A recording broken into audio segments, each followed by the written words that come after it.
Kabanata 61. Pagkaalis ni Yuan, patuloy na sinusulyapan ni Dave si Luna habang malamig na sumisinggal, so, siya pala yung sinasabing true love, na dahilan kung bakit ka halos mabaliw noon. Grabe, may diferensya yata talaga ang mga mata mo. Dahan-daang iniikot ni Luna ang tingin sa kanya. Mas mukha yatang ikaw ang may problema sa paningin. Si Yuan Sullivan, pasado na agad yan sa 9 out of 10, okay. Pagkarinig noon, halos sumabog sa inis si Dave. Anong klaseng kalokohan yan? Paanong naging 9 points ang gagong yun? Kalmado lang sumagot si Luna, kasi, minahal ko siya noon. Kung sasabihin kong wala siyang kwenta, para ko na rin sinampal ang sarili ko. At kung aalisin mo ang personal kong pananaw, objectively speaking, hindi mo maikakailang karapat-dapat siya sa 9 points. Okay, fine. Hindi man kasing gwapo ng itsura mo si Yuan, na tipong nakakabulag ang isang sulyap, panalo naman siya sa aura. Yung tipo ng lalaking refined at banayad. Kung nasa fairy tale siya, prinsipe siya. Kung sa sinaunang kwento, isa siyang marangal at edukadong Ginoo. Isang dalisay na lalaki na walang katulad. Sa totoo lang, siya yung tipo na kinahuhumalingan ko nung teenager pa ako. Yung unang sulyap pa lang, in love na ako agad. Habang patuloy na nakikinig, mas lalong kumulo ang dugo ni Dave. Buisit, Little Luna, may nararamdaman ka pa ba sa kanya? Grabe ka kung pumuri, parang sinasamba mo na. Ikiniling lang ni Luna ang mata. Wala na akong pakialam sa kanya, no. Kung meron pa, sa tingin mo makakaya kong purihin siya ng ganito sa harap mo.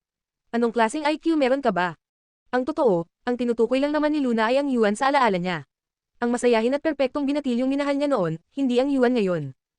Minsan kasi, kapag sobrang perpekto ng isang alaala, mas masakit ang realidad sa paghahambing. Matagal bago naibsan ang galit ni Dave. Sa wakas, mahina niyang tanong, ako, ilang puntos ang ibibigay mo sa akin?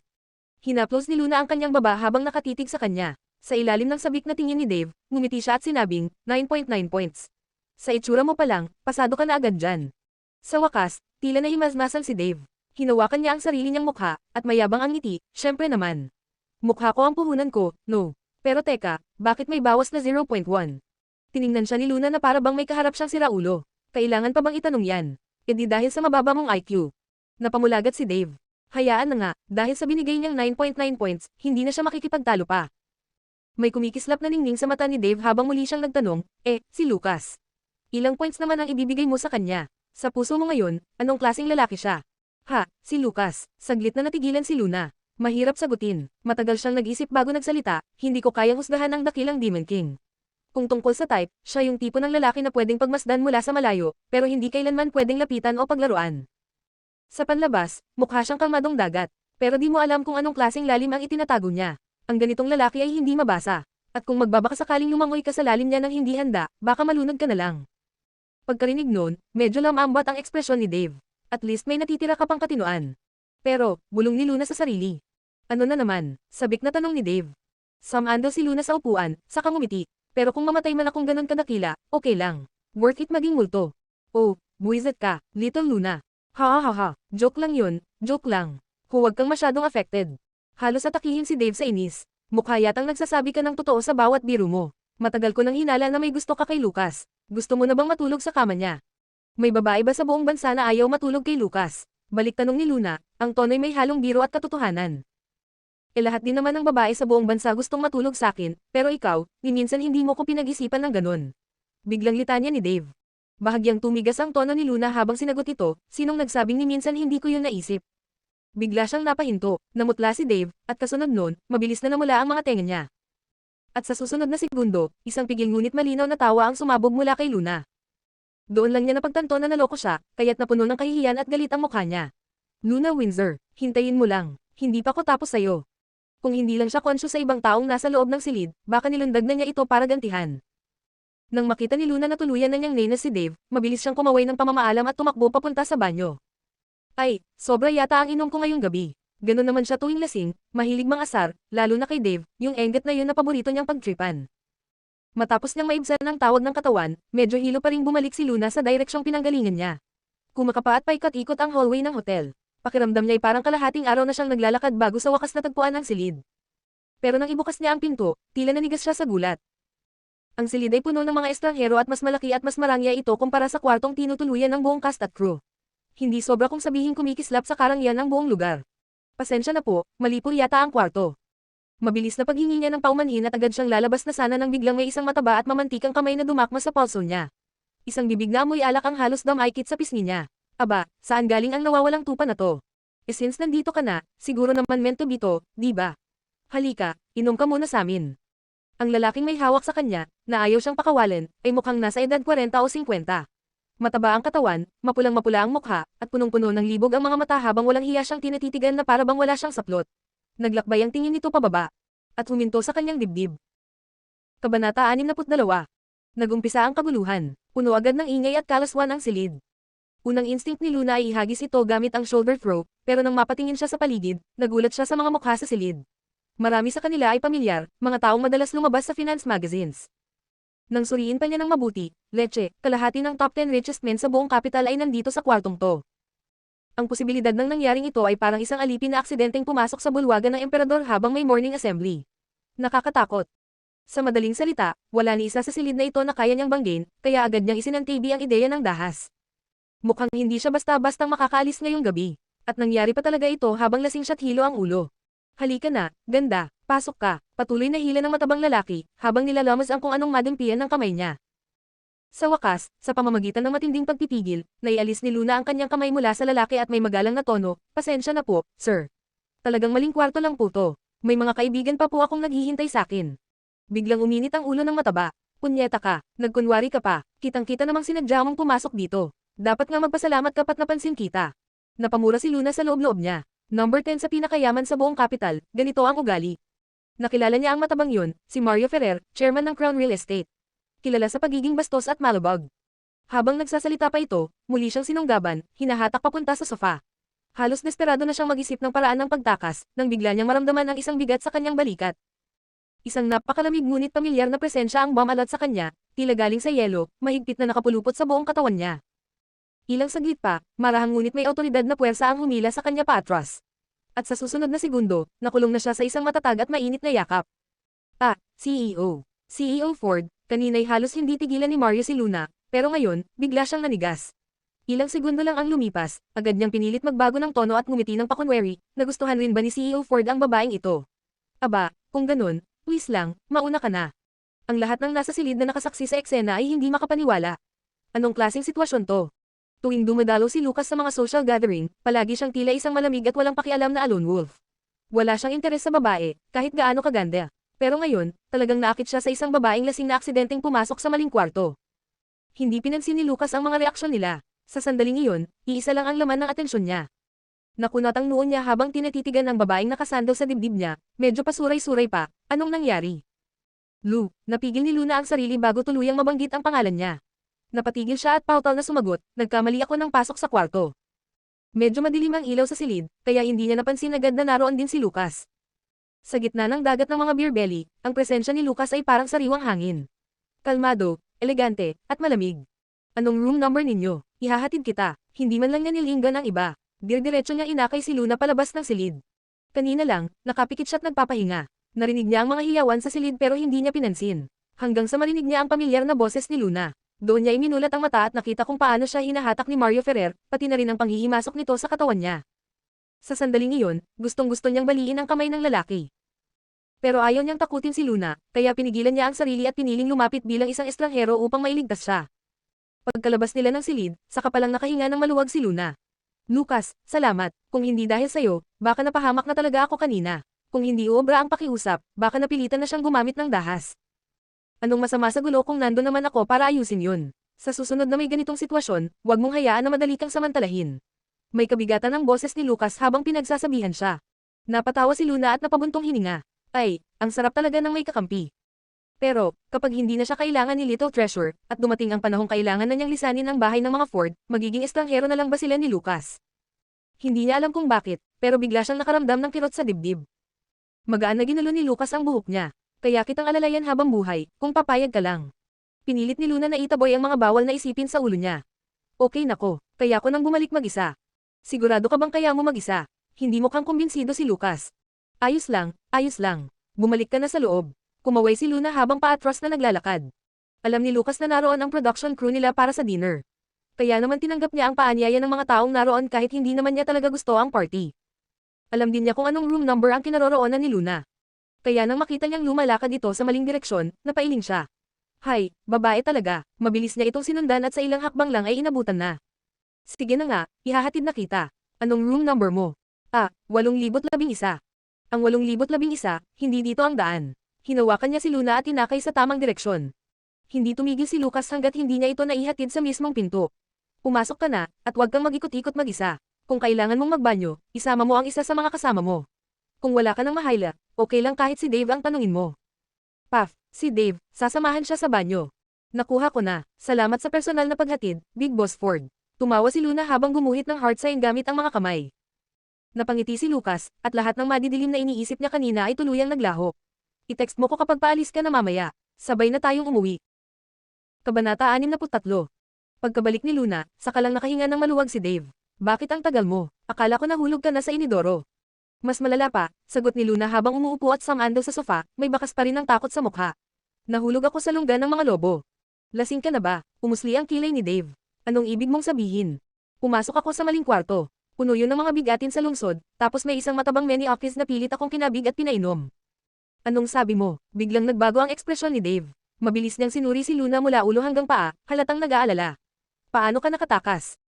Mabuti na lang at sinuwerte ako. Nakabangga ko ang boss ng mga bigatin. Agad namang dumilim ang mukha ni Dave. Huwag mong sabihin si Lucas Ford. Napapitik si Luna, bingo. Tama ka, ang astig ni Big Boss, grabe. Dumating siya sa eksaktong tamang oras, parang bida sa pelikula at inihatid pa ako pabalik sa tamang kwarto. Lucas Ford, napatulala si Ivan. Akala ko high IQ, low EQ yung tao na yun. Yung lalaking yun ba talaga ang kilala kong Lucas Ford? Bakit parang ang smooth niya bigla? Pagkatapos ng hapunan, unti-unting nagpaalam ang lahat. Luna, paano ka uuwi? Gusto mo bang ihatid kita? Tanong ni RC. Salamat, Miss Lopez. Pero huwag na, may kaibigan akong malapit lang dito. Siya na ang maghahatid sa akin pauwi. O siya, mauna na ako. Sige, ingat ka sa daan. Dave, ikaw, paano ka uuwi? Tanong naman ni Direk Gilbert. Hinihintay ko pa si Lay. Sige, kita-kits bukas. Kung okay ang panahon, itutuloy natin yung eksena kanina. Grabe, ang weird ng ulan at yelo ngayon, no? Bulong niya habang papalayo. Habang unti-unting nagsiuwian ang crew, naiwan si Luna at Dave sa may labasan. Lasing at pagod, halos di na makatayo si Luna. Nakasandal siya sa gintong haligi, nakapikit ang kalahati ng mata na parang asong pagod na pagod. Tiningnan siya ni Dave ng pade please. Parating na si Lay. Huwag mo nang hintayin niyang kaibigan mo, sumama ka na sakin. Sandali, huwag mong sabihin ang hinihintay mo ay si. Bago pa niya matapos ang sasabihin, may isang lalaking nakaayos sa suit na lumabas mula sa lobby ng hotel. Sa ilalim ng malamlam na sinag ng buwan, lumapit ito sa kinaroroonan ni Luna, ang bawat hakbang ay tahimik ngunit matatag. Ang tinig niya ay parang simoy ng hangin sa gabi ng tag-init. Luna. Dahan-daang iminulat ni Luna ang kanyang mga mata, malabo ang tingin. Lucas. Ang lalaking nasa harapan niya ay tila naging tahimik niyang kanlungan. Sa mismong sandaling makita niya ito, para bang nawala ang huling hibla ng lakas niya at siya'y napahilig sa gilid, nawalan na ng malay. Nagulat si Dave sa nakita. Bago pa siya makalapit para saluhin si Luna, may nauna na. Maayos na bumagsak si Luna sa mga bisig ni Lucas. Maingat niyang inayos ang magulong buhok ng dalaga gamit ang malambing na tingin, at isa pa niyang kamay ay dumukot sa ilalim ng mga tuhod nito upang buhatin ito ng buong gun. Kasabay nito, isang itim na Maybach ang tahimik na huminto sa harap ng hotel. Mabilis na bumaba ang driver at binuksan ang pinto ng kotse. Nang akmang isasakay na ni Lucas si Luna na parang walang ibang tao sa paligid, hindi na nakapagpigil si Dave. Mabilis niyang binuksan ang voice recorder sa kanyang cellphone at sumigaw, Tito. Tumigil ang mga hakbang ni Lucas. Bahagyang lumingon, casual na tiningnan si Dave na parabang nagtatanong, may problema ba? Gigil na gigil si Dave. Talaga bang kailangan pang itanong yun? Galit niyang kinuyam ang kamao. Anong intensyon mo kay Luna? Diretsong tanong niya habang nakatitig ng mariin. Tumingin si Lucas sa natutulog na dalaga sa kanyang bisig. Kay Luna. Oo, hindi mo ba napapansin? Ang mga kilos mo, masyadong malabo, masyadong malapit. Anong ibig sabihin yan? Hindi alintana ni Dave ang bigat ng presensya ng lalaki, kahit pa parang dinudurog ang hangin sa paligid nila. Mahigpit niyang hawak ang cellphone, hinihintay ang sagot. Tinitigan lang siya ni Lucas ng malamig. Sa tingin ko, malinaw naman ang ipinapakita ko. Kung hindi mo pa rin maintindihan. Sa sumunod na segundo, biglang lumaki ang mga mata ni Dave. Walang sinabi si Lucas, bagkus, yumuko siya at banayad na hinaplos ng kanyang labi ang mga labi ng natutulog na si Luna. 3 segundo lang, at saka siya dumistansya, may matang puno ng pananabik at pagtitimpi. Bago pa siya tuluyang tumalikod, tumingin siya kay Dave na nanlaki pa rin ang mata't natulala, malinaw na ba ngayon? Gabi na. Platinum Palace No. 6. Sa ibabaw ng kama, paikot-ikot na parang gulong ang isang golden retriever. Nasa sofa sa tapat si Lee Summers, hawak ang pangasaantok at tila suko na. Nasabi mo na ang gago, ng 250 beses. Ano bang nangyari ngayong gabi?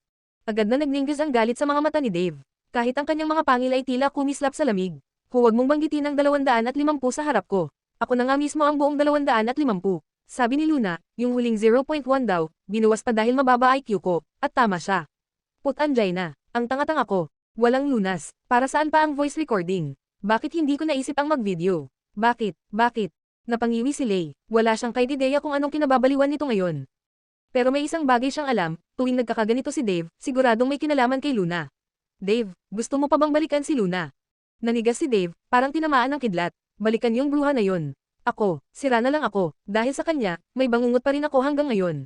Tahimik lang na tinitigan ni Lay ang ekspresyon niya, para bang isang babaeng niloko at iniwan. Malinaw ang nararamdaman niya, pero ayaw niyang aminin. Matagal nang hinala ni Lay na noong una, umaarte lang si Dave kay Luna. Pero habang tumagal, naging totoo na ang lahat. Kung hindi, bakit siya ganito kaapektado noong malaman ang katotohanan? At ngayon, galit ba talaga yon? O pag-ibig na nauwi sa galit? O baka naman, dahil hindi niya makuha si Luna, lalo lang niyang gustong habulin ito.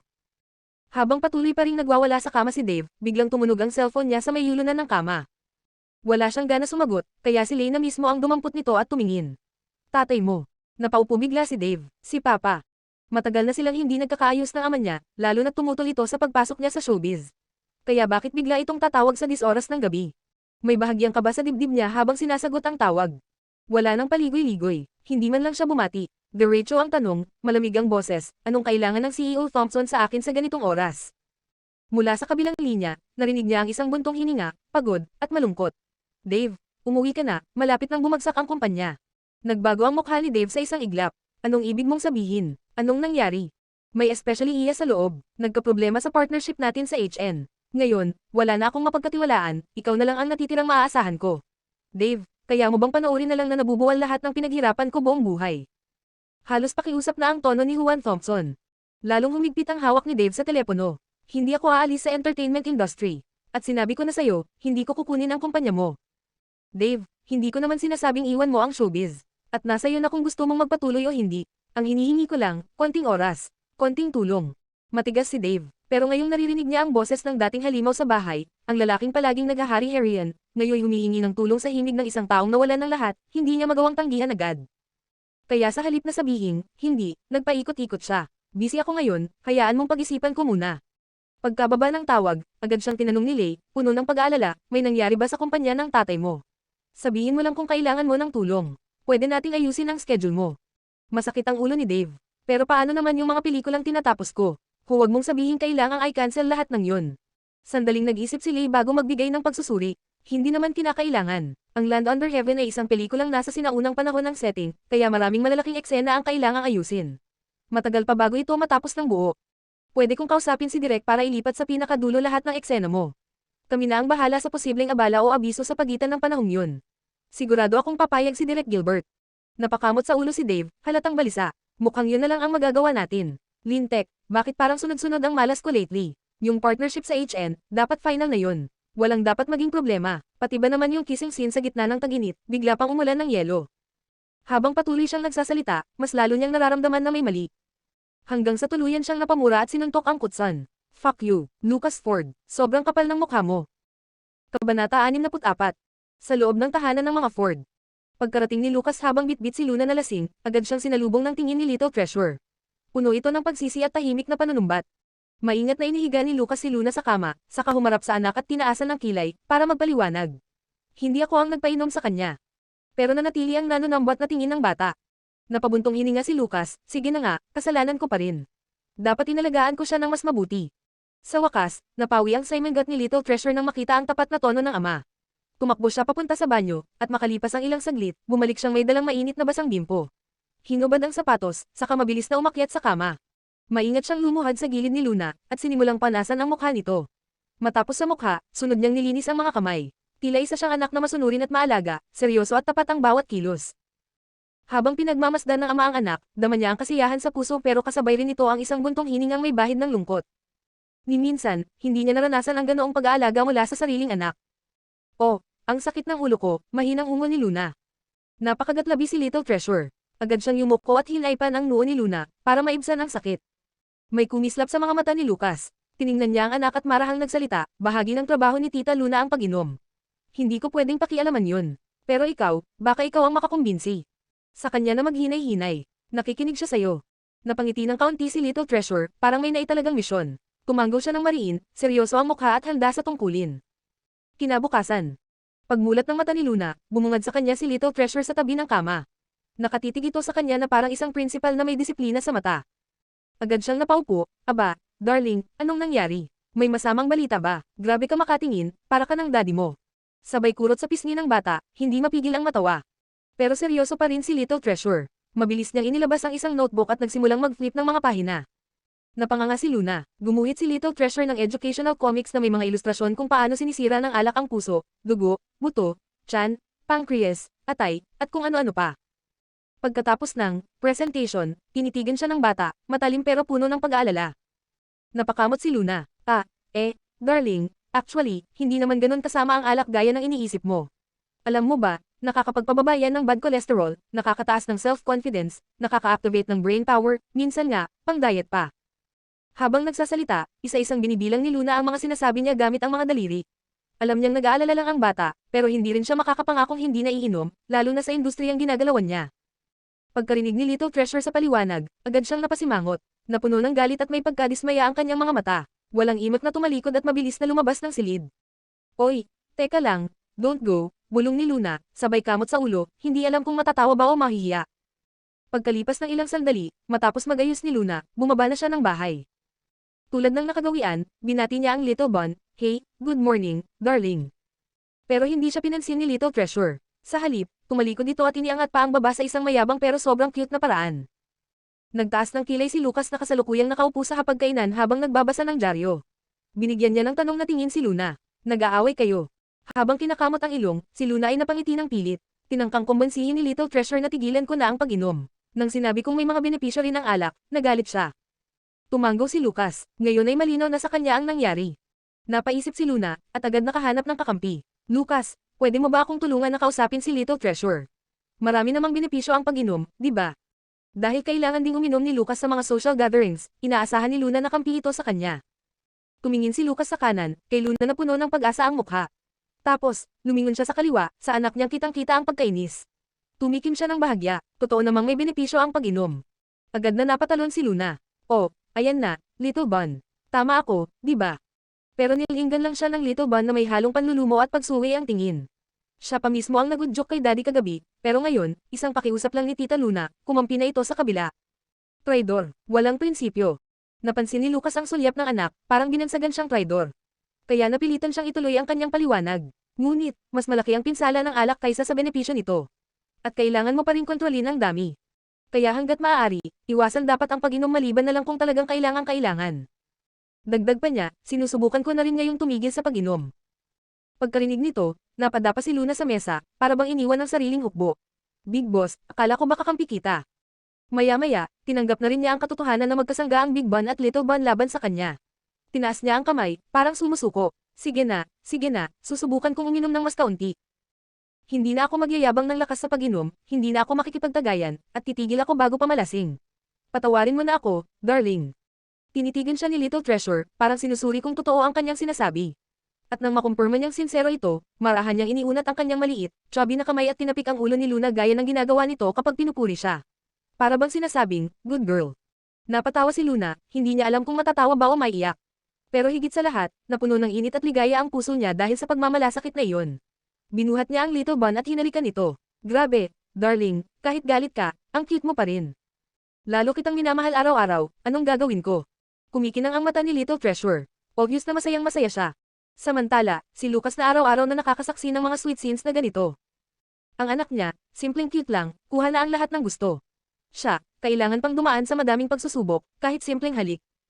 Sa opisina ng chairman ng Crown Real Estate, nanginginig sa galit si Mario Ferrer. Tumayo ito at malakas na hinampas ang palad sa mesa.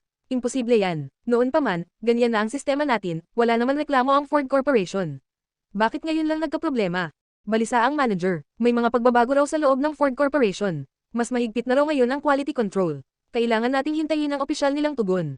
Kung palalampasin nila to, makakalusot tayo. Pero kung seryoso sila, talagang may problema sa kalidad natin at tayo ang may kasalanan sa kontrata. Naglakad-lakad si Mario Ferrer, halatang irritable. So anong dapat nating gawin ngayon? Mamay usap-usapan na si Lucas Ford mismo ang nagutos na i-reject ang agreement, mahinang sagot ng manager. So baka ang tanging paraan na lang ay lapitan siya at personal na ayusin. Biglang sumimangot si Mario. Walang epekto kay Lucas ang lakas, sa pakiusap, sa suhol o sa babae, dead end yun kung siya ang kakausapin natin. Tumigil siya bigla. Hindi. Teka, kung babae, baka isang tao lang ang kayang gumawa nito.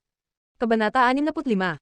Pagdating ni Luna sa set, agad siyang sinabihan na nagbago na ang buong schedule ng shooting.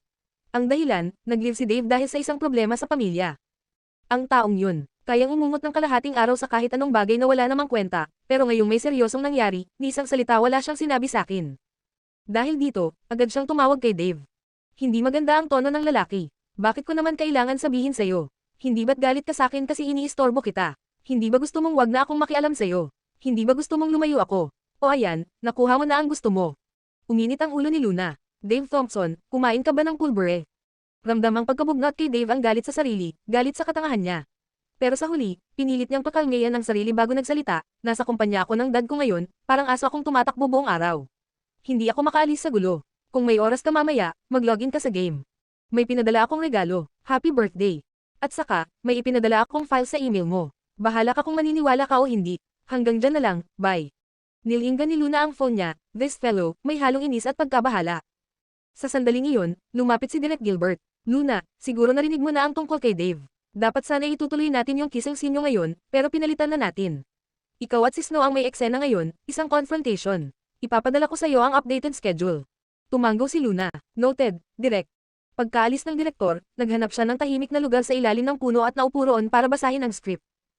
Habang abala sa pagbabasa, may narinig siyang mga yabag. Sa gilid ng paningin niya, agad siyang nakaramdam ng panlalamig. Si Yuan ang paparating.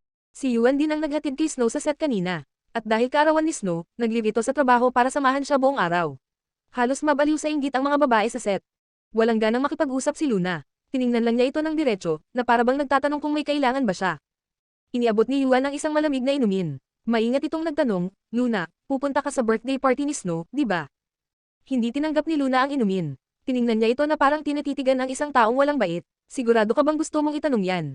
Luna, birthday mo rin ngayon. Kung pupunta ka, pwede nating ipagdiwang din ang birthday mo.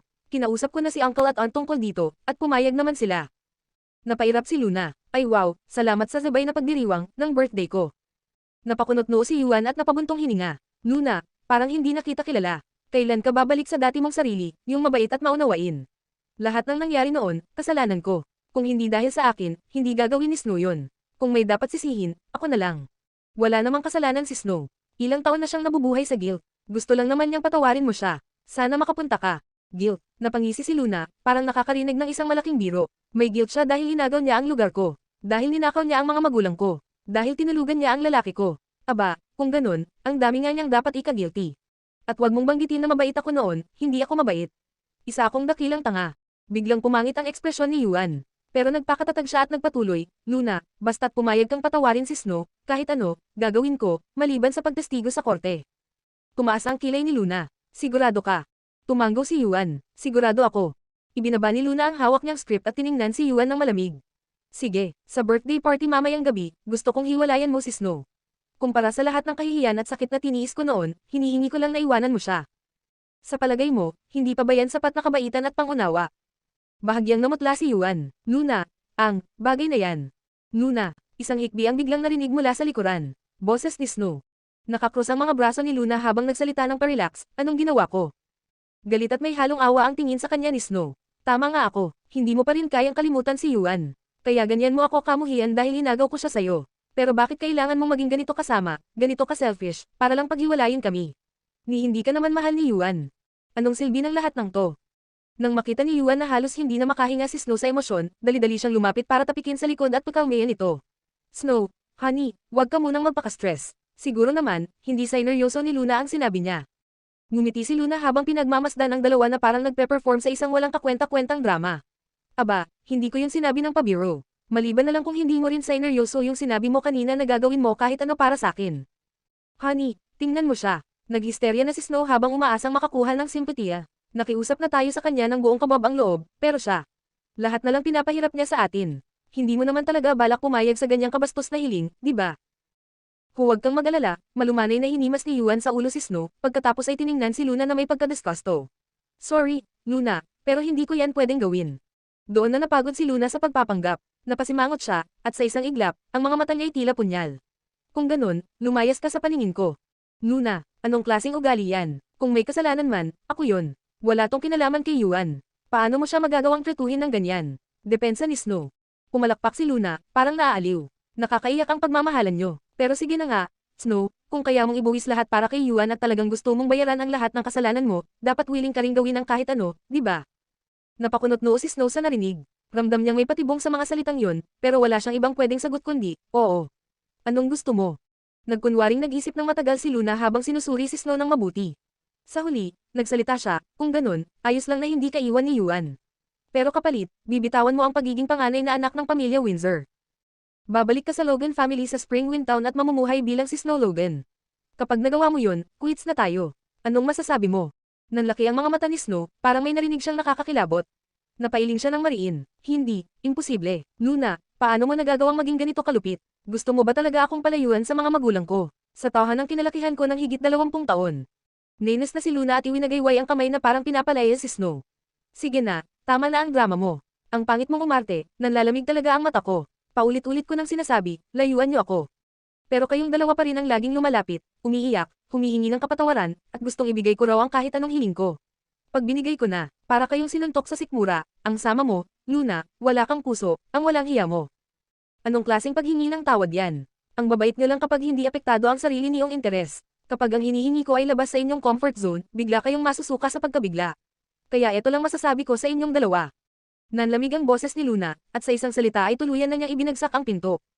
Layas. Kabanata 66. Bumalik sina Yuan at Snow sa dressing room na parabang nilamon ng lupa ang mga damdamin nila. Mabigat, walang gana, bagsak ang mga balikat. Hindi alam ni Snow kung anong gagawin. Tumayo siya sa harap ni Yuan, at isang luha ang dahan-daang gumuhit sa gilid ng kanyang mata. Honey, galit ka ba sakin? Dahil hindi ko matanggap ang hiling ni Luna. Napabuntong hininga si Yuan habang pinapahid ang luha sa pisngi nito. Bakit naman ako magagalit sa'yo? Parang nabigyan ng pangalawang buhay, agad siyang yamakap kay Yuan. Honey, salamat. Salamat sa paniniwala at pangunawa mo. Hindi naman sa ayaw kong bitawan ang yaman at katayuan ko sa pamilya Windsor, pero hindi ko kayang iwan sina Mom at Dad. Kapag iniisip kong hindi ko na sila makikita, na hindi na ako babalik sa tahanan ng kinalakihan ko, ang sakit. Huwag ka nang umiyak, naiintindihan ko, lahat ng yun.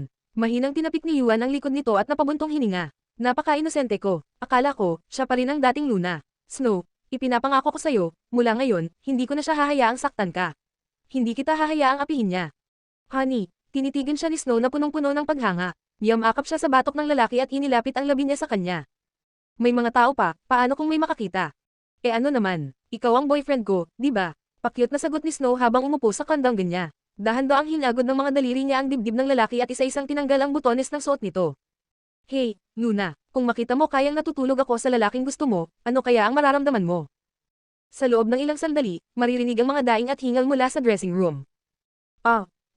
Honey Yuan, ang galing mo talaga. Sige pa, mas madiin pa. Honey, sino mas magaling? Ako o si Luna, ha? Sino? Siyempre ikaw. Kung kagandahan lang ang pag-uusapan, si Luna ang panalo. Pero noon, tahimik siya, mahiyain, inosente, ni hindi nga niya alam ang tungkol sa mga bagay na nakakapagpasaya sa lalaki. Noong una, gusto niya yung pagiging dalisay nito. Pero habang tumatagal, nagiging boring. Ngayon, ibang-iba na si Luna. Parang isang mapanuksong diwat ang mahirap iwasan. Mas matapang siya ngayon, mapanganib, hindi na kayang yutuan. Pero kahit ganun, hirap pa ring alisin ang tingin sa kanya. Lalong bumilis ang paghinga ni Yuan. At sa huling sandali, ang imaheng pumasok sa isip niya ay ang malabong ngiti ni Luna. Isang nakakalokong ngiti na walang pakialam sa mundo. Miss Snow, malapit nang magsimula ang shoot. Pwede ko na bang tawagin ang makeup artist? Nahihiyang tanong ng assistant na nasa labas ng dressing room. Sanay na siya, matagal na siyang nasa tabi ni Snow. Alam na niya ang likaw ng bituka nito. Purong inosente raw. Pwes, dapat marinig ng mga fans kung gaano kabastos ang boses ng Diyosa nila habang nakikipagnig. Nang matapos si Luna sa paghahanda, kailangan pa niyang maghintay ng kalahating oras bago lumabas si Snow. Pasensya na sa paghihintay. Hindi maganda ang balat ko ngayon kaya natagalan sa makeup, paliwanag ni Snow na pahingal ang tinig. Nang tiningnan si Luna, ang tingin niya ay puno ng pagmamataas at pang-aasar. Habang dumaraan, sinadya pa niyang ayusin ang kwelyo ng blouse niya para ipakita ang mapupulang marka sa leeg. Mapula ang pisngi, malagkit ang mata, may kakaibang halimuyak sa katawan. Halatang ipinagyayabang kung ano ang ginawa niya. Napakunot ang noo ni Luna, at may ugat na bumakat sa sentido niya. Kung hindi lang para sa eksena, matagal na siyang lumayo sa babaeng yun. Okay, dahil nandito na ang lahat, simulan na natin. Sigaw ni Direk Gozon habang pumapalakpak. Take your places. Action. Hapon na at unti-unting lumulubog ang araw sa gitna ng kakahuyang puno ng kawayan. Magkaharap ang dalawang babae, isa'y nakasuot ng matungkad na pula, habang ang isa naman ay kasing linas ng nyebe sa puti niyang kasuotan. May bigat sa mukha ni Jungshi. Gongsun Li, nauunawaan kong paghihiganti lang ang habol mo para sa mga kapatid mong namatay. Pero pinatay mo na si Consort Beck. Hindi pa ba sapat yun? Huwag mong sabihing sisirain mo pati ang buong kaharian. Ang mahabang manggas ni Gongsun Li na kulay pula ay tila apoy na nilalaro ng hangin. Tinitigan niya si Shi mula sa itaas, na parabang isang lamok lang ang kausap niya. Ang kahariang ito'y itinayo ng dugo't pawis ng pamilyang Gongsun. Kung gugustuhin kong wasakin ito, anong masama roon? Nagpanteng ang tainga ni Jungshi. Ikaw, napakamakasarili mo. Dati kang general na handang ipaglaban ang lupaing ito. Bakit ganyan ka na ngayon? Handa ka bang panoorin ang bayan na lumunin ng digmaan, habang ang mga tao ay naghihirap sa loob ng daang taon? Tinatangay ng hangin ang buhok ni Gongsun Li. Ibinaba niya ang tingin at hinaplos ang mahabang kuko, parang baliw habang nagsasalita, ano ngayon kung malunod ang mundo sa dugo pagkatapos kong mamatay? Perfect, napapalakpak si Direk Gozon, litaw ang emosyon sa mukha. Dumating si RC Lopez sa set para manood ng eksena. Pagkatapos, napabuntong hininga siya ng malalim. Sa wakas ay ngumiti siya ng magaan. Sa pelikulang to, ang pinakakinatatakutan kong karakter ay hindi si Jungshi, kundi si Gongsun Li. Noong isinulat ko siya, hindi ko siya ginawang kontrabida. Bahala na ang mga manunood kung ituturing siyang bayani o halimaw. Pero depende yun sa galing ng aktres. Kung kulang sa lalim ang pagganap, magiging pinakamasamang karakter si Gongsun Li. Pero kung tama ang atake, makikita ang buong lalim niya. At malinaw na kabilang si Luna sa huli. Puno ng sigla ang mukha ni Direk Gilbert. May kutob akong mananalo ng award si Luna dahil sa papel na to. Tumanggaw-tango si Takeshi Wang. Magaling siya. Kahit na nawalan ng Jia Queen ang Starlight, may bagong bituin naman silang hinuhubog, si Luna. Para na silang nanalo sa jackpot. Cut, maganda. Magpahinga muna tayo bago ang susunod na eksena. Dahil isang take lang ang kailangan para matapos ang eksenang yun, nawala ang masamang mood ni Direk Gilbert dulot ng bigla ang pag-alis ni Dave. Kabanata 67. Pagbalik sa break room, agad na tinawag ni Snow ang kanyang assistant pagkaupo. Anong pinag-uusapan ni na Direk kanina? Tanong niya. Parang hindi alam ng assistant kung saan magsisimula. Pinuri si Luna, di ba? Malamig ang ngiti ni Snow. Tahimik na tumanggo ang assistant.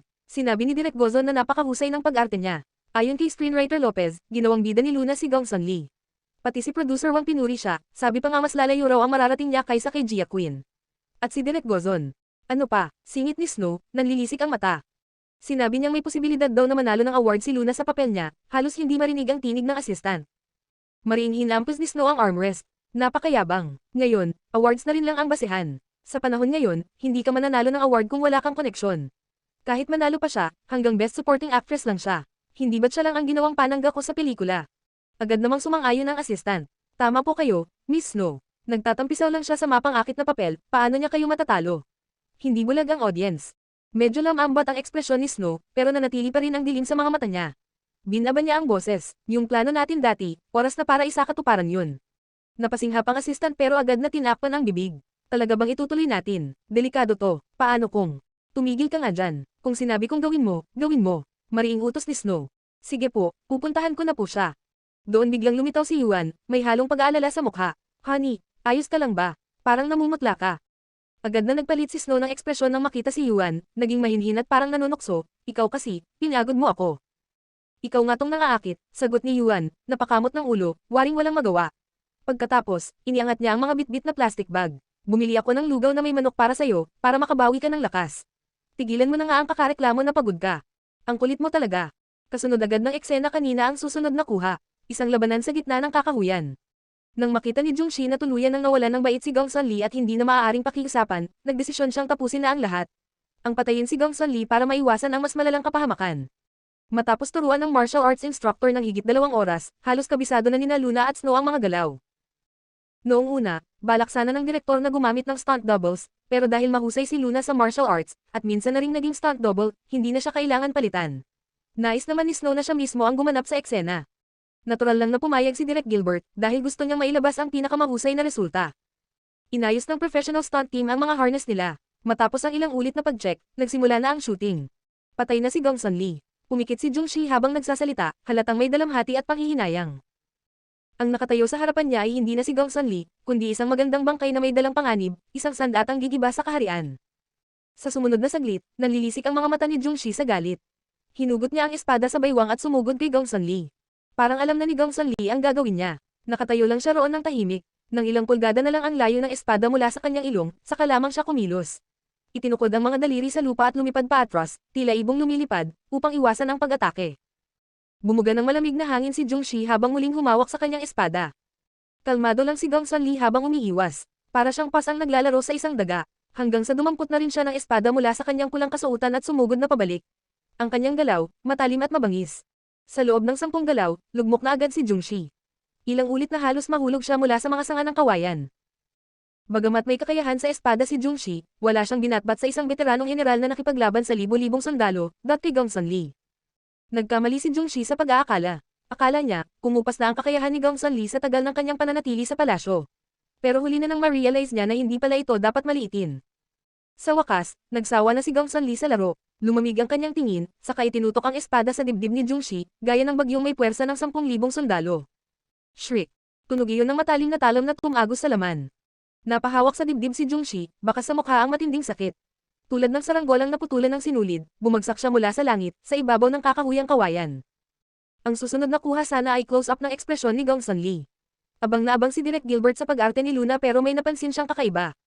Nasugatan si Snow. Tulong, bilis, sigaw ni Luna habang nakabitin pa sa ere sa pamamagitan ng harness.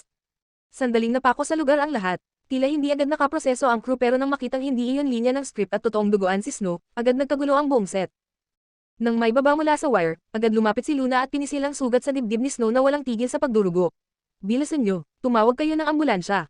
Pero bago pa niya matapos ang huling salita, bigla siyang itinulak palayo. Dumating si Yuan, takot na takot, mapatla. Mabilis niyang kinuha si Snow sa kanyang mga bisig, mahigpit na niyakap. Snow, honey, anong nangyari sa'yo? Yuan, ang sakit. Huwag kang matakot, andito lang ako, magiging maayos ka, hindi kita pababayaan. Hindi makagalaw si Luna sa kinatatayuan niya. Pinagmamasdan niya lamang ang ginagawa ni Yuan kay Snow.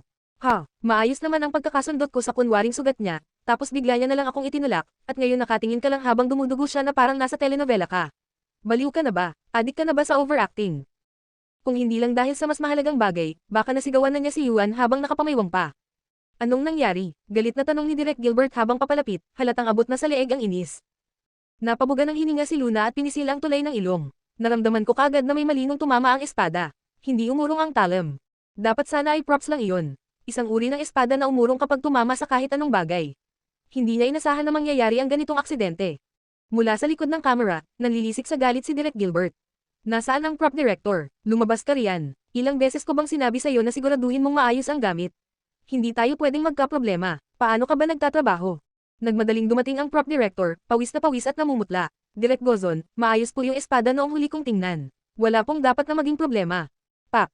Hinampos siya ni Direk Gilbert gamit ang script. Anong tawag mo sa nangyari ngayon? Simula pa lang ng shoot, puro sablay na. Ubus na ang pasensya ko. Sa tensyon ng lahat, biglang nagsalita si Takeshi, sino ang huling humawak ng espadang yan? Si Luna po. Ako mismo ang nagabot sa kanya pagkatapos ko itong inspeksyonin. Hawak-hawak niya na po iyon buong rehearsal. Kasalanan ko, dapat chinek ko ulit bago magsimula ang eksena. Sunod-sunod ang paghingi ng tawad ng prop director. Nanlaki ang mga mata ni Luna nang marinig ito. Kailangan mo nang maging tanga para hindi mo pa rin maintindihan ang nangyayari. Tahimik ang paligid habang iba't iba ang naging reaksyon ng mga tao sa paligid.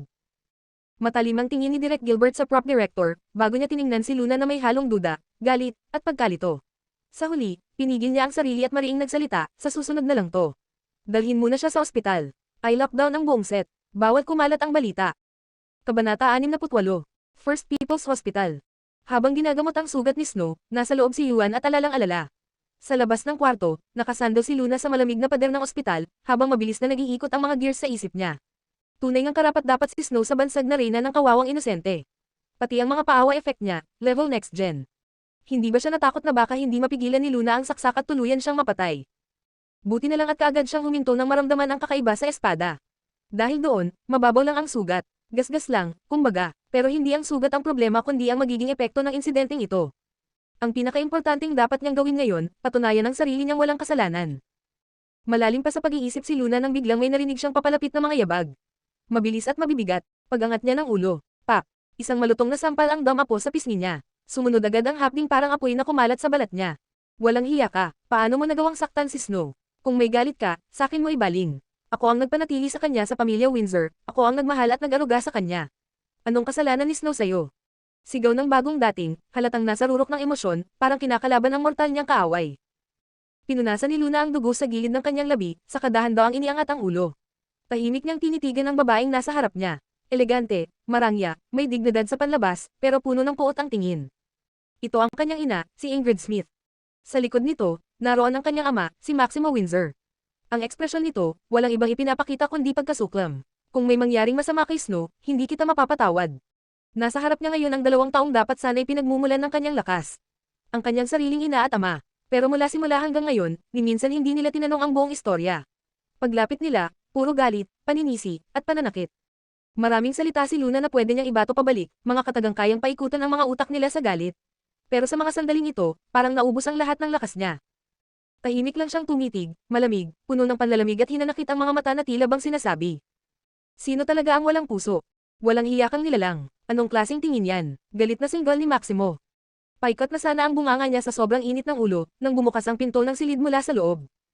Agad na kinalimutan ni na Maximo at Ingrid si Luna at mabilis na lumapit sa pintuan.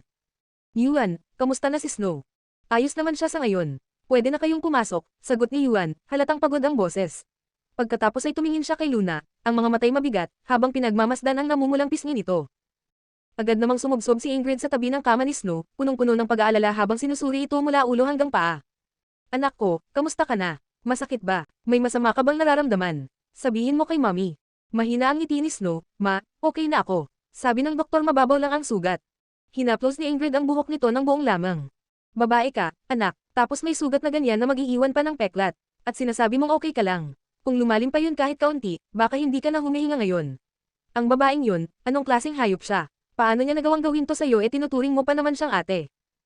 Si ate, bumitaw ng maikling buntong hininga si Snow, tila pinipigilan ang sariling emosyon, pero nagpatuloy pa rin, Mom, Dad, huwag niyo pong sisihin si ate. Hindi niya kasalanan, may mali lang sa props. Napailing si Maximo at malamig na humalukip-kip. Napaka-inosente mong bata, naniniwala ka pa talaga sa sinasabi niyang props ang may mali. Ayos ang gamit, sigurado yan. Walang sablay sa inspection. Pagkasabi noon, humarap siya sa may pintuan at pasigan na tinawag si Luna. Hoy, anong ginagawa mo dyan sa labas? Pumasok ka rito at humingi ka ng tawad kay Snow. Pero nanatiling walang bahid ng emosyon ang mukha ni Luna, tila isang maskara ng lamig ang nakatikip sa kanya. Wala akong kailangang ipag-sorry sa kanya. Kung gusto niyo akong mapaluhod at humingi ng tawad, sige. Maglabas kayo ng ebidensya. Kung may ebidensya kayong sinadya ko yun, ibibigay ko pa ang buhay ko bilang kabayaran. Nanginig ang daliri ni Maximo habang itinuturo siya. Matigas pa rin ang ulo mo. Hindi ko na lang pinapaimbestigahan to para hindi ka mapahiya, tapos ikaw pa ang galit. Gusto mo bang ilubog talaga ako sa kahihiyan bago ka matauhan? Hey, para kay Luna, malinaw na malinaw, sa mata ni Maximo Windsor, imahe lang ang mahalaga. Napangisi siya ng mapait. Kung talagang balak ko siyang saktan, bangkay na ang tinatabihan niyo ngayon. Hindi drama ang aabutan niyo kundi lime. Pak, malakas na hinampos ang mesa ng banggay nito ni Maximo. Tigilan mo ang bibig mo. Hihingi ka ba ng tawad o hindi? Kung aamin ka at magsusorry, tapos actress ka na sa showbiz, pwede ko nang kalimutan ang lahat ng to. Pero kung gusto mong magmatigas. Salamat, pero mas pipiliin kong magmatigas. Tumawa si Luna, isang tawang puno ng pagod at panlalamig, saka siya kumaway at tumalikod na parang wala na siyang dapat balikan. Tingnan mo yung asal niya. Sigaw ni Ingrid, hindi makapaniwala. Hindi ko akalaing sa akin manggagaling ang isang kahihiyang tulad niya. Galit na naglakad-lakad si Maximo. Walang hiya talaga, pinapataas niya ang presyon ko. Agad namang lumapit si Snow, kunway nag-aalala at pigil ang emosyon. Dad, tama na po. Ayos lang ako. Huwag niyo nang pag-alitan si ate, baka maapektuhan pa po ang kalusugan niyo. Pinatawad ko na siya dati, at ganito ang isusukli niya. Sinubukan kanyang saktan. Sino ang makakapagsabi kung hindi kanya susubukang patayin sa susunod? Hindi ko na palalagpasin ito. Pero, Dad, sige na, huwag ka nang mag-isip. Ako na ang bahala. Tama yan. Huwag mo nang alalahanin. Magpahinga ka na lang muna. Hayaan mo ang daddy mo ang mag-ayos ng lahat. Bibigyan kita ng hustisya. Namumula ang mga mata ni Snow, kunway nilulunok ang galit na nadarama, pero sa duloy naglabas ng iting puno ng pasasalamat. Salamat, Dad. Salamat, Mom, pero huwag niyo na pong gawin yun. Ayos lang po ako. Tahimik lamang si Yuan sa kabuuan ng eksena, pero sa huli, marahan niyang pinisil ang balikat ni Snow. Snow, napakabuti mong tao. Sobra na talaga si Luna. Tama si Uncle, hindi natin pwedeng hayaang gawin niya to ng paulit-ulit. Kabanata 69.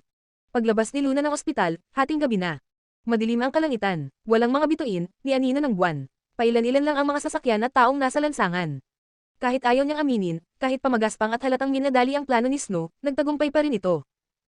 Alam ng babae kung paano siya saktan, ginagamit nito ang mga bagay na pinakapahalagahan niya. Katulad ni Yuan, at ng mga magulang niya. Minsan, napapaisip si Luna kung siya nga ba ang may kasalanan. Baka nga siya ang masama, masyadong nakakasuklam para mahalin, kaya siya kinamumuhian at iniwanan ng lahat. Minsan, pakiramdam niya wala na talagang saysay ang lahat ng ginagawa niya.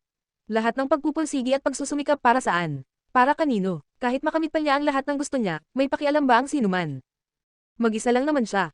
Wala sa sarili siyang naglakad sa lansangan, walang direksyon, walang iniisip kundi ang sarili niyang lungkot. Hindi niya namalayang may isang itim na sasakyang walang plaka ang dahan-daang sumusunod sa kanya mula sa likod. Nang makarating siya sa isang madilim na bahagi ng kalsada kung saan wala ng tao, biglang bumaba ang dalawang lalaki mula sa sasakyan. Isa sa kanila'y mabilis na tinakpan ang kanyang ilong at bibig ng basang tela, habang ang isa'y nagtali sa kanya ng lubid. Pilit siyang isinakay sa sasakyan. 5 lang ang segundong inabot. Nang tuluyan ng tumama ang epekto ng gamot, nawalan na siya ng lakas. Wala na siyang nagawa kundi ang mapait na ngumiti habang pilit pinipigilan ang pagpanik. Nabugbog, napagbintangan. Ngayon naman, dinukot. Masaya ang kaarawan niya ngayong taon. Patuloy na humandar ang sasakyan sa di malamang direksyon. Nakapiring ang kanyang mga mata. Hindi niya alam kung saan siya dadalhin, o kung sino ang mga taong ito. Si Snow ba? Parang hindi. Nagwagi na ito sa laban nila ngayong araw. Wala na itong kailangang patunayan pa. Kung ganun, sino? Sinuyod ng isipan niya ang mga posibleng tao na nakaalitan niya, pero walang malinaw na sagot. Hanggang sa marinig niya ang tinig ng isang lalaki, nakikipag-usap sa telepono, sa mismong tabi niya. Hello, CEO Ferrer. Oo, tapos na. Papunta na kami. Tamang-tama, huwag po kayong mag-alala. Ihahatid po namin siya sa oras. Maganda pala tong babaeng to, ako nga at ang kapatid ko, muntik nang mapahamak, hahaha. Pero syempre, di kami mga ngahas. Ipapasa po namin siya sa inyo ng walang galos. Napuno ng takot ang dibdib ni Luna, CEO Ferrer. Bigla niyang naalala ang nangyari kagabi, ang pagkakamaling pagpasok sa maling kwarto sa Grand Pearl Hotel. Mario Ferrer. Siya ba ito? Hindi pa nakontento sa nangyari kahapon at ngayon, pinadala ang mga tauhan niya para dukutin siya. Habang iniisip niya ito, mas lalo itong nagiging lohikal. Napamura siya sa isip. Gusto pa sana niyang pag-isipan kung paano makatakas, pero unti-unti nang nilamon ng gamot ang kanyang ulirat. Bago tuluyang mawalan ng malay, ang huling narinig niya ay ang sariling paghinga at ang katahimikang tila mas mabagsik pa sa sigaw. Nang bahagyang bumalik ang kanyang ulirat, madilim pa rin ang lahat. May nakatikip pa ring itim sa kanyang mga mata. May naririnig siyang dalawang babaeng nag-uusap sa loob ng kwarto. Malabo pa ang isip niya, kaya't di niya maintindihan ang pinag-uusapan ng mga ito. Ang alam lang niya, unti-unti siyang hinuhubaran, at pagkatapos ay isinuot sa kanya ang isang manipis na nightgown. May ina-apply rin sila sa kanyang katawan, parang mga bulaklak. Habang lumilinaw ang kamalayan niya, mas lalo siyang kinabahan. Kung si Mario Ferrer nga ang may pagkanan nito, hindi ito ganito katyaga. Hindi ito marunong maghintay. Hindi nito kailangang paliguan siya ng pabango o lagyan ng petals. Kung gusto siyang pagsamantalahan, siguradong ginawa na niya agad iyon pagkadating nila. Bakit siya binibihisan? Bakit may pabango? Ano ang pakay ng mga ito? Hayop talaga yung matandang baboy na yon. Sumpa niya dito, sa isip niya. Kung gusto niyang pagsamantalahan ako, edi gawin na niya. Ano pang pinaplano nila? Narinig ni Mario na may business drinking party ngayong gabi, at si Lucas ay tiyak na dadalo. Maaga siyang dumating at todo ang paghahanda. At tulad ng inaasahan niya, tinanggihan pa rin siya ni Lucas. Walang alinlangang tinanggihan. Ni hindi man lang tinapunan ng tingin ni Lucas ang napakamahal na antique calligraphy scroll na pinaghirapan pa niyang bilhin. Pati ang isang dalagang sariwa at inosente na bitbit niya, na para bang regalo, ay hindi pinansin. Para lang itong gulay sa paningin ni Lucas. Habang unti-unti na siyang naiinip at nababalisa, dumating na rin sa wakas ang tawag na kanina pa niya hinihintay. Hello, bakit ngayon ka lang tumawag? Ayos na ba? Oo, ayos na, papunta na kami. Bilisan nyo, dalhin nyo agad dito sa loob ng 10 minuto. Room 808, huwag kayong magkakamali. Walang problema, siguradong ihahatid namin siya sa oras. Maganda pala tong babaeng to. Pati kami ng kapatid ko, tinamaan eh. Kung gagalawin nyo siya kahit kaunti, kalimutan nyo na ang natitirang bayad. May gamit pa ako sa babaeng yan. Ni isang hibla ng buhok niya, hindi dapat mawala. Sa hindi kalayuan, si Lucas ay nakaupo sa isang mataas na upuan. Tiningnan niya ang oras sa kanyang relo, inayos ang manggas ng damit, at tumayo, handa na sanang umalis. Bigla, isang lalaki ang sumulpot mula sa swimming pool. Tumilansak ang tubig habang marahas nitong inalog ang buhok. Ang balat nito'y sun-kissed at kaakit-akit, may perpektong abs at vilay na ikinainggit ng kahit sinong lalaki. Tinaas nito ang mayabang ngunit gwapong mukha, at sa basang kamay ay biglang humawak sa binti ni Lucas habang paalis na ito. Medyo iritado ang tono ng lalaki. Hoy, Lucas. Ako ang nag-organize ng gathering na to di mo ba ako bibigyan ng kaunting respeto? Paalis ka na agad, ni hindi ka pa nga umiinom ng kahit isang shot. May alak at mga magagandang babae dito, wala man lang bang makakapidyo sa'yo. Bitawan mo, napakunot noo si Lucas, at sa ekspresyon niya tila handa na siyang tapakan ang kamay ng kausap anumang sandali. Dumating si Lucian, may hawak na baso ng alak, at may ngiting nakakaloko. Russell, di mo ba kita? Wala talaga ang utak ng kuya ko dito ngayon. Yung kalahating oras na pananatili niya, malaking pabor na yan sa'yo. Umismid si Russell Scott habang nakasandal sa gilid ng pool, kung wala siya sa mood, nasaan ang utak niya? Wala naman siyang babae Parang sabik na magpakawala ng bomba si Lucian at sinagot, sinong nagsabing wala? Magkakaroon na siya. Ano, betrayal. Akala ko ba brothers forever tayo? Ang unang magkakababae, aso. Gulat na gulat si Russell. Mabilis siyang umahan mula sa pool, hawak ang dibdib na parang tinaga, puno ng pagkabigo. Sa gilid, malamig na tumingin si Lucas, wala akong matandaang may ganong kasunduan tayo. Napailing si Lucian, Russell, ikaw kasi, pinili mong magsolo sa buhay kaya okay lang kung magpaka-playboy ka. Pero ang kuya ko, may anak na yan, kailangan niyang makahanap ng ina para sa bata. Sino yung babae? Tanong ni Russell habang nakakunot ang noo. Tiningnan muli ni Lucas ang relo. Kita sa mukha niya ang matinding pagkainip. Wala na siyang sinagot at tuluyan ng lumakad palabas. Sup, talagang iniwan ako. Akala ko ba brothers before hoes? Sigaw ni Russell mula sa likuran. Sumunod naman si Lucian sa kanyang kuya. Mas interesado siya sa kung paano magpa-andor ng babae si Lucas kaysa sa mga boring na inuman. Hihihi, bro, uuwi ka na ba para i-surpresa si sister-in-law sa birthday niya? Sabihin mo naman kung anong sorpresa yon, tulungan kitang irate. Habang sunod-sunod pa rin sa pangungulit si Lucian, isang matabang lalaki ang biglang sumulpot at tumatakbo palapit. CEO Ford, second young master, halos hingal na hingal ito at pawis na pawis, parang baboy na hinabol. Tinaasan lang ni Lucian ang kilay. Oy, Chairman Ferrer, bakit parang hinahabol ka ng multo? Ah, CEO Ford, hinahanap ko po kayo. Buong ningning ng ngiti ang pinilit ni Mario habang iniabot ng dalawang kamay ang isang manipis na gintong keycard. Ito po ay isang maliit na regalo mula sa akin. Pakisuyo po. Clarong may babaeng hinanda si Mario para kay Lucas. Isang gift wrap na sorpresa. Kabanata 70. Sa mga sandaling iyon, wala talagang balak si Lucas na makipag-usap kan-inuman. Ayaw niyang masayang ang oras sa pakikipagtalo pa kay Mario Ferrer, kaya tinanggap na lang niya ang keycard at nagpatuloy sa mabilisang paglalakad. Nang makita ni Mario na kinuha ni Lucas ang card, napabuntong hininga siya sa ginhawa. Pero kasunod niyon ay agad siyang kinabahan. Pupunta kaya talaga si Lucas sa silid. Sa likuran, may pagdududang ekspresyon si Lucian habang sumusunod.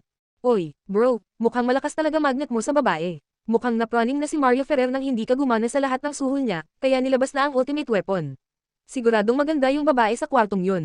Bro, gusto mo ba? Ay, teka. May sister-in-law ka na pala, so sigurado akong hindi mo siya titingnan. Pwede bang akin na lang yung keycard? Please, curious lang talaga ako kung anong klaseng Diyosa ang napili ni Mario. Kumikislap ang mga daliri ni Lucas habang pinadaan ang keycard sa ere, diretsong lumipad papunta kay Lucian. Sinalo ito ni Lucian gamit lang ang dalawang daliri at biglang lumiwanag ang mukha sa tuwa. Okay, ako na ang bahala dito. Room 808, Presidential Suite pa talaga. Masayang naglalakad si Lucian patungo sa likuran ng hotel, habang kumakanta-kanta pa. Diretsong umakyat ang elevator sa pinakataas na palapag. May isang kamay sa bulsa, dumiretso siya sa pinakadulong kwarto sa hallway. Pagdating sa harap ng pinto, iniswipe niya ang keycard. Tumunog ang lock, kundi at nabukas na ang pinto. Bago pa man niya ito tuluyang buksan, may sandaling pag-aalinlangan siyang naramdaman. Curious lang naman talaga siya. Paano kung may love sa kanya ang babae sa loob at ayaw na siyang paalisin? Kahit hindi siya naniniwala sa kasal, marangal naman siyang tao pagdating sa relasyon. May tunog na, katsa, nang mabuksan na niya ang pinto. Ang una niyang nakita ay ang king-size bed na punong-puno ng pulang rose petals. Sa gitna nito'y nakahiga ang isang babae. Kahit bahagyang natatabunan ng mga bulaklak, tanaw pa rin ang manipis at halos transparent na nightgown, at ang mahaba at mapuputing mga hita. Sa hitsura pa lang ng mga hita, sapat na para magpakawala ng malikot na imahinasyon ng kahit sinong lalaki. Mukhang hindi talaga nagtipid si Mario sa pagkakataong ito. Habang nag-iisip, humakbang pa si Lucian papasok. Hanggang sa nakita na niya ang mukha ng babae. Kahit natatakpan ang mga mata nito ng puting lace, agad na niya itong nakilala sa isang tingin. Napaatras si Lucian na parang nakakita ng multo.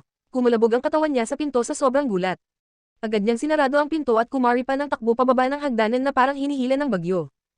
Tuloy-tuloy siyang tumakbo hanggang makarating sa parking garage entrance. Sakto lang para abutan ang paalis ng kotse ni Lucas. Wala na siyang inaksayang oras, hamarang siya sa daan. Umuugong ang preno ng sasakyan nang bigla itong huminto sa harap niya. Halatang masama ang mukha ni Lucas. Kumatok si Lucian sa bintana ng kotse. Bago pa makapagsalita si Lucas para sawayin siya, binuksan niya ang pinto at hinayla ito palabas, parang may sunog sa bahay nila.